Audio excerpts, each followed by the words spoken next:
అతను తిరగలుగుతాడా జనంలో? అదే కదా. ఇప్పుడు కాళేశ్వరంలో చిన్న తేడా వస్తేనే ఇంత రచ్చ నడుస్తుంది.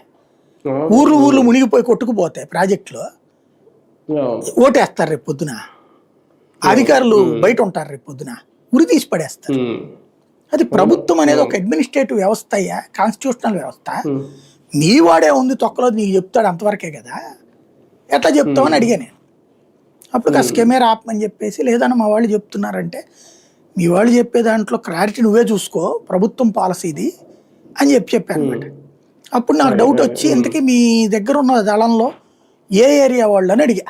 వాళ్ళ ఊర్లు, సొంత ఊళ్ళు లేదని. వాళ్ళందరూ కూడా ఆ ముంపు గ్రామాల ప్రాంతాల్లో వాళ్ళు ఎక్కువ ఉన్నారు వీళ్ళ దళంలో. కాబట్టి వాళ్ళు తప్పు చెప్పారన్నమాట లెక్క. వాళ్ళ దాళ్ళు కాపాడుకోలేదు, నక్సలైజాన్ని అడ్డు పెట్టి అక్కడ ప్రాజెక్ట్ రానియకుండా చూడడం, వాళ్ళ ఊళ్ళు కాపాడుకోవడానికి వేసిన ఎత్తుకడది. ఆ ముక్క నేను అనగానే అతనికి అర్థమైపోయింది సీను. అప్పుడు కెమెరా ఆన్ చేసుకోండి అని నాకే డైరెక్ట్ ఇంటర్వ్యూలో చెప్పాడు అనమాట. సాయి అన్నట్టు చెప్పాక మాకు అర్థమైంది ఈ ప్రాజెక్టుకి మేము అడ్డుపడమని.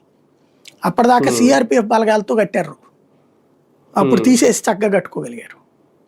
అంటే నేను అనేది, అప్పుడు నేను అబ్జర్వ్ చేసింది వాళ్ళ చదువులు, వాళ్ళ ఆలోచన స్థాయి ఎవరో చెప్పేదాన్ని బట్టి ఉంది.